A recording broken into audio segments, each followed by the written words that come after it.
Bienvenue sur l'Odyssée. C'est Sandy et Lancelot. Nous sommes actuellement en tour du monde pendant 2 ans, mais plus particulièrement en Namibie et dans le parc d'Etosha, qui est mondialement connu pour l'observation d'animaux. Donc dans ce vlog, en plus de vous faire découvrir notre voyage et les animaux en tout genre, on va vous donner un petit bilan et tips de notre voyage en Namibie en complément des autres vidéos. C'est parti. On est un peu en retard. Allez, go.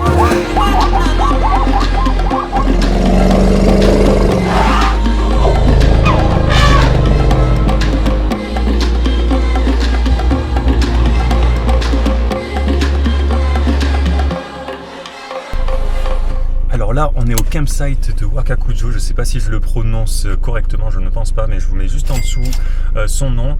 Et en gros, une des particularités du parc d'Etosha, c'est qu'on peut faire des self-drive safaris, c'est-à-dire qu'on peut y aller nous-mêmes, sans guide, avec notre propre véhicule. Et ça, c'est plutôt cool. C'est pour ça que on se dépêche d'y aller, parce que comme ça, on peut en profiter davantage nous-mêmes. On peut y aller toute une journée. On a juste un permis à payer par jour pour 24 heures exactement. Donc voilà. D'ailleurs, le campsite de Wakakujo est juste extraordinaire parce qu'il y a un trou d'eau qui est juste oufissime. C'est-à-dire que hier soir, par exemple, on a vu 4 rhinos en même temps, 2 girafes, des zèbres, etc. Et encore, c'est accessible toute la journée. Hein. C'est juste à l'entrée là. Donc je vous montrerai ça juste après notre safari d'aujourd'hui. C'est parti.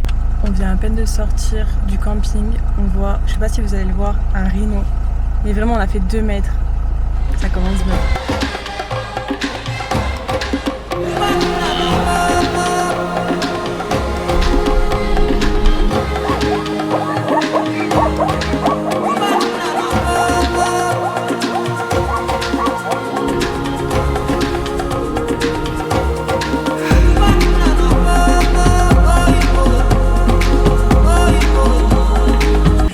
Ça fait 10 minutes qu'on attend, mais qu'on l'a vu de loin. Il y a un éléphant tout seul. Il est énorme, il est magnifique. Ce genre de moment, c'est trop bien.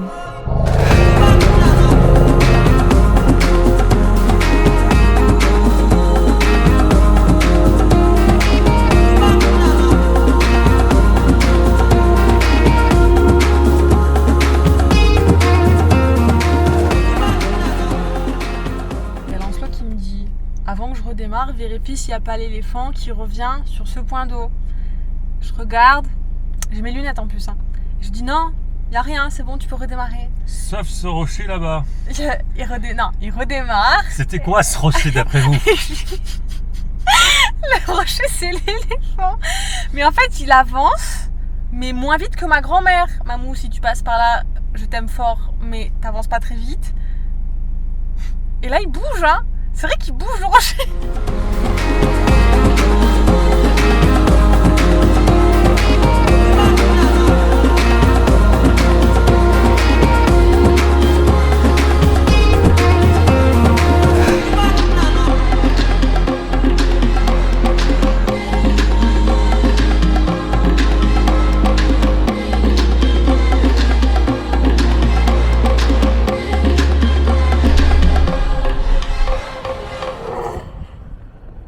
Bon, là on est en train de manger devant une horde d'éléphants et je peux vous dire qu'il y a très peu de choses aussi classe que ça. Bon, même si on mange dans un tupperware un plat de pâtes. Ça c'est moyen glace. Voilà. Par contre, faites attention, si vous faites comme nous, restez dans le véhicule, déjà de 1. Faites attention à la direction du vent, restez bien à distance pour bien redémarrer assez rapidement. Tu vois ce que je vois? Un bébé éléphant. Non. Un gros éléphant. Ah oui, et effectivement, il a un gros engin. Il te tue, oh.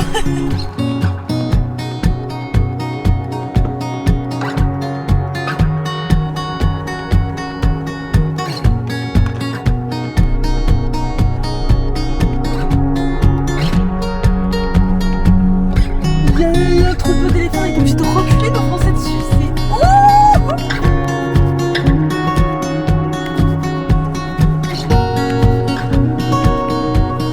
Là, on était sur le point de rentrer, sauf qu'il y avait juste sur le passage un trou d'eau. Et ma famille, ça fait plusieurs fois qu'il nous dit il y a un trou d'eau alors qu'il n'y en a pas. Et là, il n'y avait pas de trou d'eau, donc on était dégoûtés, on fait demi-tour. Et là, qu'est-ce qu'on voit? Un lion, un gros lion.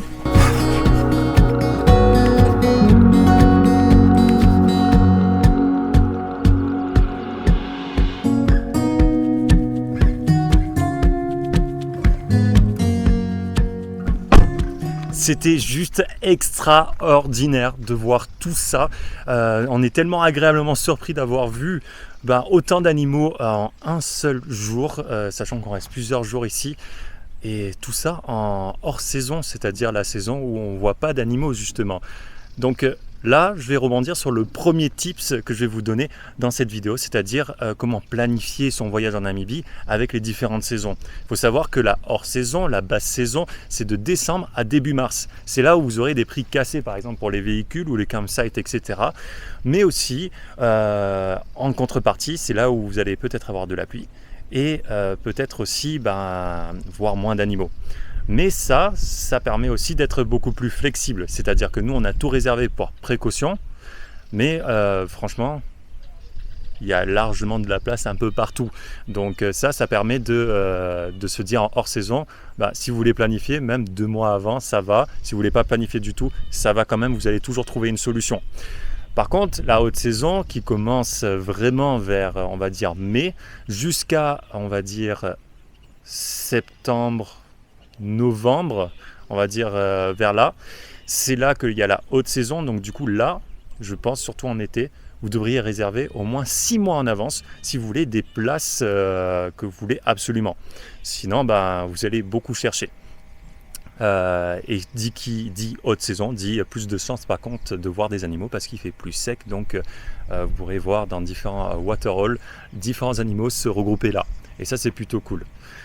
Donc vous choisissez votre camp, soit basse saison, vous organisez rien mais vous avez moins de chance de votre côté, soit haute saison mais il faut organiser longtemps en avance, au moins 6 mois, et vous aurez plus de chances de voir des animaux. Et par contre il y aura beaucoup plus de monde, comme vous pouvez imaginer.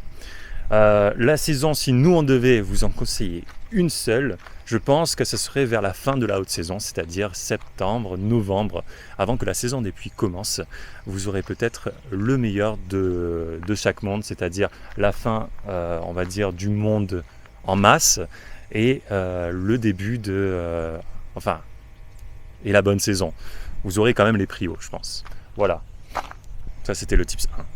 Bon, là avec Sandy, on va plonger un petit peu dans la piscine pour se rafraîchir après cette longue journée et aussi profiter de la Wi-Fi pour envoyer des messages aux proches, mais aussi avancer sur différents projets comme par exemple la prochaine vidéo YouTube. D'ailleurs, je voulais venir sur le sujet des Etosha. Comme vous avez vu, c'est un indispensable, je pense, dans votre trip en Namibie. Donc faites en sorte de passer par là. Un minimum de 3 jours, c'est le top. Plus, c'est encore mieux. Donc essayez de voir, et si vous me posez la question de comment on a fait pour se guider et voir autant d'animaux, allez sur Google Maps et sur Maps.me, vous zoomez sur Etosha et vous verrez les différents points d'eau qu'il y a partout qui s'appelle Waterhole, et vous mettez des petits points et vous verrez qu'il y a un itinéraire qui se dessine tout seul. Et ce campsite aussi est un indispensable. Il y a un trou d'eau juste en face en forme d'amphithéâtre où vous pouvez observer toute la soirée des animaux.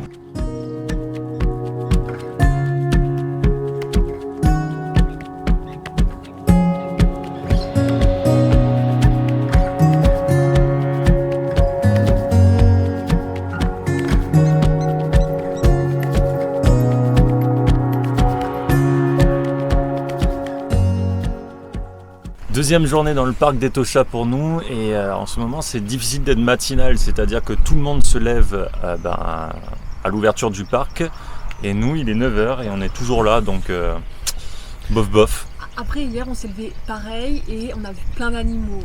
Donc est-ce qu'on n'a pas raison? Est-ce qu'on n'a pas raison? Je ne sais pas. Mais ce que je voulais vous dire surtout, c'est que vous allez vous poser la question de est-ce qu'il faut forcément un transport pour visiter la Namibie?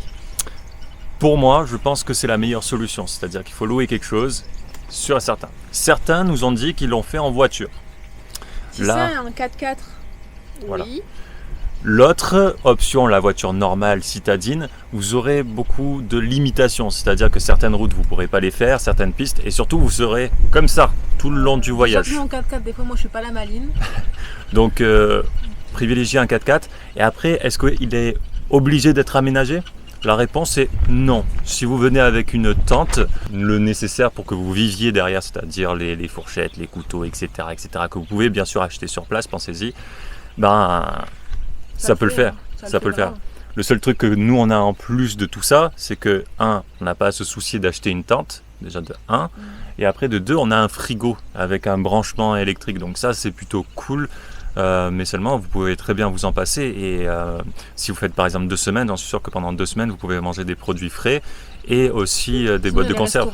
Aussi, hein. Et les restaurants. Donc, ça dépend du budget que vous avez, évidemment. Mais vous ferez des économies, c'est sûr, en prenant juste un simple petit 4x4. Là, il y a des petits 4x4 qui passent de partout. Ils n'ont pas forcément la tente de toit. Ça se fait. Et on voit plein qui ont des tentes tout simplement. Et je vous montrerai différentes options d'ailleurs en images. Et aussi... L'autre chose, c'est que Lancelot ou Sandy, si je suis voyageur solo ou que j'ai pas le permis, comment je fais pour visiter la Namibie vu que vous me dites que on peut voyager qu'en voiture, enfin c'est préférable? Eh bien c'est très simple, Jamy. Il faut tout simplement prendre un tour organisé. Il y a plein de bus là, surtout à Etosha, où c'est des groupes de 15, 20, etc. Ils sont tous en tente individuelle et c'est organisé et vous avez besoin de vous soucier de rien. Après, moins de liberté forcément, mais... C'est ça. Mais vous faites la Namibie, c'est-à-dire que vous serez en groupe et tout, et genre franchement, quitte à faire la Namibie comme ça, pourquoi pas, franchement. Donc voilà, c'est une option de plus. On y va quand même? Si tu veux. Doucement, doucement.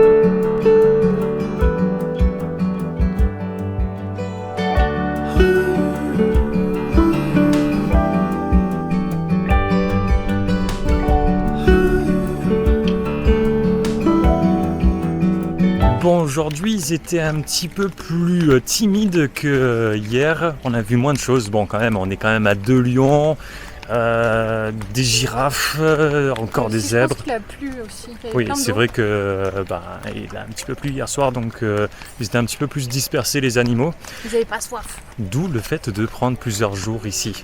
D'ailleurs, autre tips, quand vous venez en Namibie, vous avez vu que vous prenez certains risques, surtout si vous prenez un véhicule, etc. Et que aussi vous êtes face à des lions. Donc vous risquez de vous faire manger. Et pour ça, rien de mieux que de prendre une assurance voyage, je pense, que ce soit en vacances ou tout simplement que vous soyez en tour du monde et que ça soit en étape. Et pour ça, nous, on a souscrit à une assurance voyage qui nous suit depuis le début du tour du monde, c'est-à-dire maintenant bientôt 1 an et demi. Ah si, 1 an et demi révolu. C'était vieux. On se fait des vieux voyageurs et on a choisi Chapka Assurance et avec eux, en gros, globalement, on est en partenariat et on a des liens qui sont, affiliés que je vous mets en description. Donc juste en dessous, vous cliquez et vous avez tout. Et en gros, si vous partez en tour du monde, pour 1 an, on a un lien qui pour nous rapporte 10%. Vous, ça vous coûte rien de plus. Mais par contre, pour remercier le travail, si jamais vous avez envie de passer par nous, sinon vous passez directement par le site. Par contre, pour ceux qui sont en voyage de moins de 3 mois et ceux qui vont en PVT, là vous avez un code de moins 5% avec l'Odyssée 5. On vous mettra tout en barre d'infos, là, ce qu'on vous écrira. Et du coup, vous avez moins 5% là-dessus. Donc ça, c'est plutôt cool. J'ai failli tomber. Donc partez assuré, comme vous voyez, on peut tomber à tout instant. Allez, petit sunset. C'est quoi ça? Mais je t'ai dit, il y avait des fouines. C'est des fouines? Oui, des fouines namibiennes. Je vous montre les fouines en direct.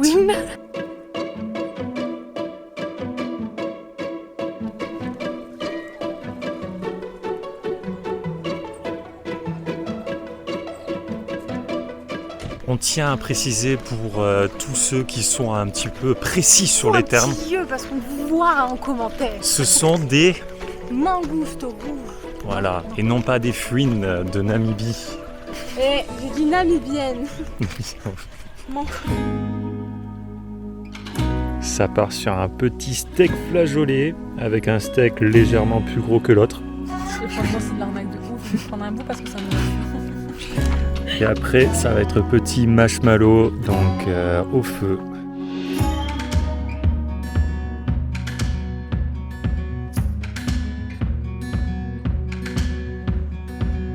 Là, on va quitter le campsite. On en a pour combien? 1h15 à peu près. 1h15 et on va rejoindre le campsite de Halali qui est un petit peu à l'est du parc d'Etosha et comme ça on va explorer d'autres lieux pour voir des animaux. D'ailleurs, si vous voulez pas faire des campsites, je vous conseille de télécharger l'application iOverlander qui permet de tester des free camps que certains ont déjà testé. Donc voilà. Après bon, appliquez le pas vu pas pris. Nous on l'a pas fait, on avait tout réservé à l'avance, après on vous donne ça, vous faites ce que vous voulez en votre âme et conscience. Exactement. Donc appliquez ça, mais sachez que dans les parcs nationaux comme celui d'Etosha, le free camp est formellement interdit par contre. Là, vous risquez gros là, très gros. Vous n'avez même pas le droit de sortir de la voiture, même si vous avez envie de faire pipi quand vous roulez, alors imaginez faire du free camp.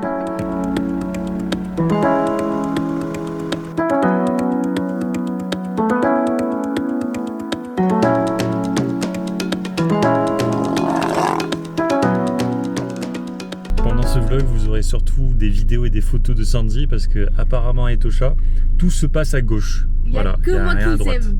Donc les photos seront moins bien, sachez-le. Mais c'est pas grave. C'est pas grave.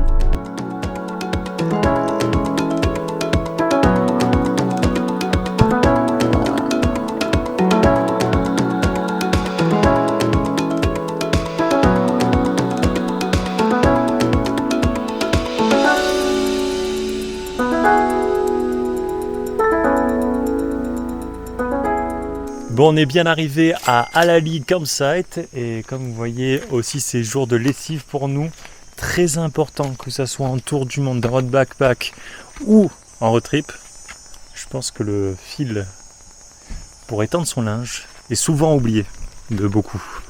Donc pensez-y, sinon vous aurez juste les arceaux pour attaquer. Le bouchon universel. Le bouchon universel. Tada, ça se colle partout. Pareil, le savon solide pour laver le linge. Ah. Avec Vanish, les taches s'évanouissent. Ah, il a pas la même culture que nous parce qu'il est séché loin.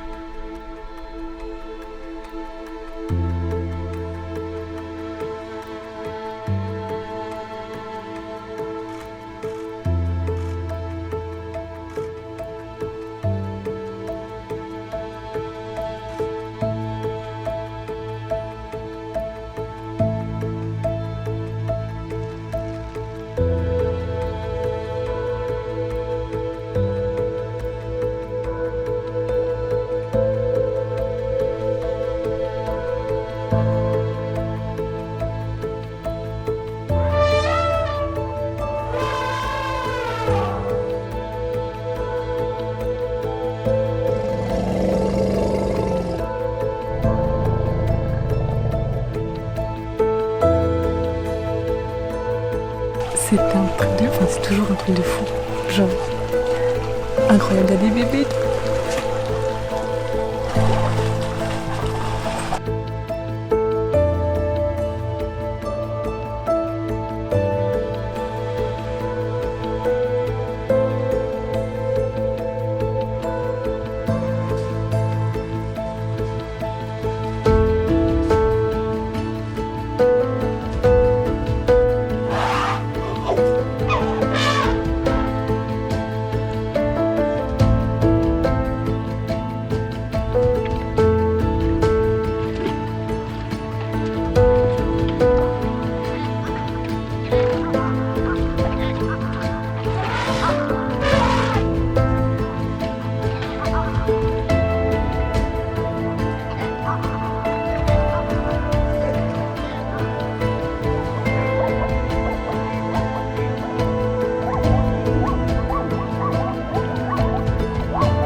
Ça y est, on a enfin réussi à faire l'ouverture du parc.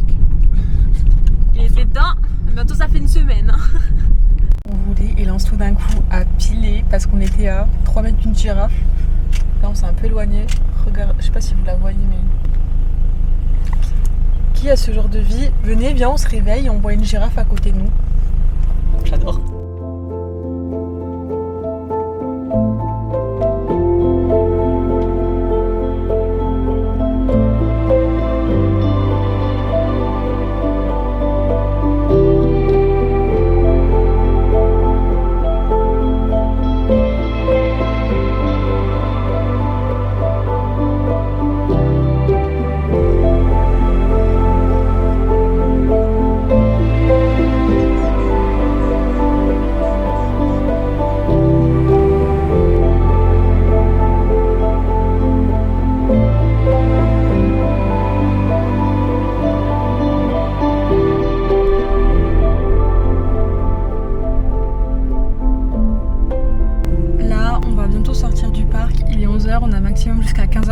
sécurité et ça fait des jours qu'on cherche le guépard, on ne le trouve pas. Et là, dans quelques minutes, heures, on part et il y a 3 guépards. On est trop content. Là, Lancelot, il est en train de se régaler niveau photo vidéo. C'est juste fou. C'est fou. C'est On les l'animal avait, qu'on mais voulait voir en sauvage, quoi. puis en plus près, ils sont passés près de nous. Maintenant, ils sont très loin. Ouais, Mais on est trop contents. malheureusement et heureusement ils étaient actifs, donc du coup ils ont fait que marcher comme ça et c'était trop beau. Ouais, c'est franchement trop bien. On est trop contents.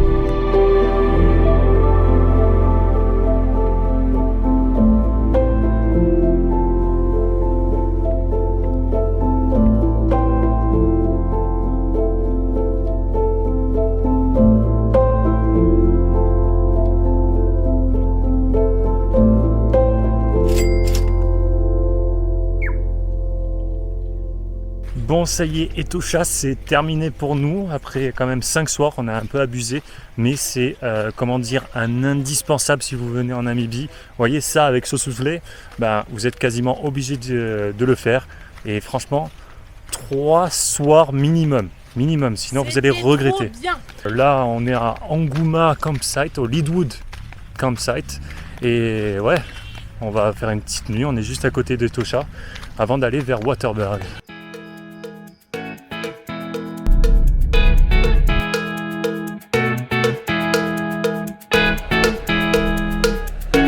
Bon, Alexandre, on est arrivé au dernier lieu de visite de notre trip en Namibie au bout de 26 jours et ça se situe au plateau de Waterberg, encore un lieu magnifique et surtout plein de vie. Et d'ailleurs, notre dernier lieu, c'est le CCF. Le CCF, c'est quoi ? C'est le Cheetah Conservation Fund et en gros, c'est un lieu de recherche et de protection des différents guépards qu'il y a en Namibie et en Afrique. En gros, tout ce qui est braconnage, les trucs pas cool dans ce genre-là. Et c'est comme un orphelinat. Ils n'ont pas le droit de faire procréer l'espèce, mais par contre, ils protègent et ils étudient pour mieux les réinsérer dans leur milieu naturel. Et comme vous voyez, il y a plusieurs activités qui aident à financer ce projet. Et nous, on a décidé de faire le petit safari et le feeding, où on va donner la nourriture aux différents guépards. Et bien sûr, vous avez d'autres trucs, par exemple le matin, il y a l'entraînement des guépards qu'on aurait bien fait, mais seulement on était beaucoup trop loin, il fallait partir à 6h du matin et on est très fatigué.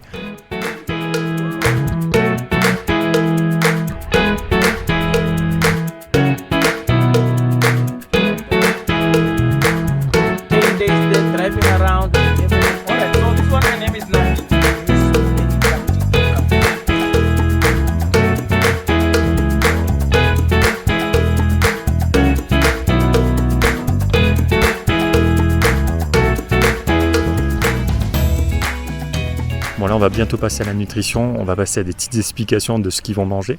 Et également là ils sont dans des cages tout simplement par leur sécurité, c'est-à-dire que en gros comme tout animal sauvage on va leur donner de la viande à l'extérieur, ils vont prendre cette viande et ils vont partir. Donc là en voyant ce qu'ils mangent, on est sûr déjà qu'ils se nourrissent, s'ils sont malades ou pas, s'ils ont des problèmes de dents ou s'ils ont été piqués par un serpent, etc.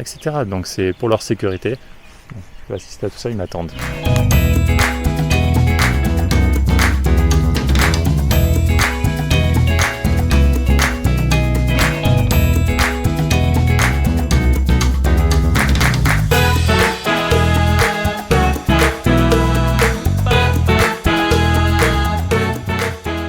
Bon voilà, on a fini notre bonne action, c'était plutôt cool. Je sais que vous pouvez aussi être bénévole à cet endroit.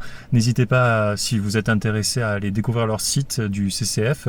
Je pense qu'il y a toutes les activités que vous pouvez faire, etc. Par contre, ne venez pas ici pour l'expérience. C'est plus un don et un apprentissage qu'autre chose. C'est-à-dire que par exemple, le safari qu'on a fait, c'est plutôt on va voir... tour en voiture, voilà, avec beaucoup d'explications. C'est-à-dire que sur les 45 minutes où on était dans l'endroit pour faire le safari, il s'est arrêté, il nous a parlé 20 minutes. Donc, voilà, c'est surtout le fait d'aider l'endroit à payer cet endroit, parce que avec la même somme, vous pouvez faire un safari de quelques heures quand même. Donc voilà, prenez le temps de venir ici si vous avez envie d'aider les guépards d'Afrique et de Namibie du coup, qui est la plus grande population d'Afrique d'ailleurs, ce qu'on a appris. Ils ont un petit musée. 21% de la population mondiale se trouve en Namibie. Et ouais, parce qu'il y a un petit musée là-bas. Et si vous voulez en savoir plus, venez ici. En tout cas, ce que je voulais dire, c'est que Ne misez pas sur l'expérience, misez sur le don si vous voulez venir ici. Donc maintenant, nous, on va repartir pour rejoindre notre dernier campsite de Namibie.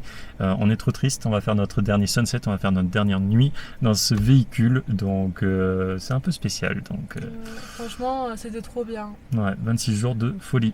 Oui. Petit retour aussi sur les compagnies de 4x4 en Namibie. Nous, on a choisi Namvik, on a hésité avec une autre compagnie qu'on vous met le nom juste en bas là. Et également, c'était les moins chers à notre époque, notre année. Sachez que ça peut varier en fonction de la stratégie de la compagnie, de la période dont vous venez et de l'année. Et si vous, par contre, voulez miser sur la sécurité, en tout cas, les compagnies qu'on a vues le plus souvent en Namibie, on a vu Bushlor, on a vu Savannah Carrier, un truc comme ça, on a vu Asco Budget Carrier et on a vu Africa Cars. Voilà, c'est les 4 qu'on a croisés de partout. Et ça, c'est super bon. C'est pas un placement de produit, je vous rassure, c'est juste qu'elle a très faim. C'est pour ça qu'on s'est arrêté d'ailleurs. On peut continuer la route ? Oui. Merci.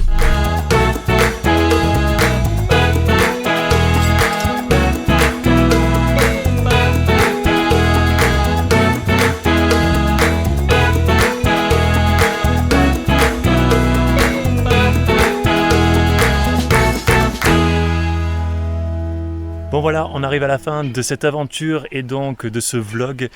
C'était extraordinaire la Namibie, franchement à revenir. Trop bien, trop beau, personne, des animaux partout, franchement le kiff de la liberté, pépite. Si vous voulez par exemple savoir combien on a payé le véhicule, bah, regardez la première vidéo ou les autres vidéos pour voir notre itinéraire. Ça c'est pour le complément de tips. Et aussi je fais des fiches sur Instagram dans voilà. la story Namibie. Effectivement, si vous voulez avoir encore plus un truc un peu plus on va dire carré, formel, allez voir Instagram, on détaille tout. Et drôle aussi.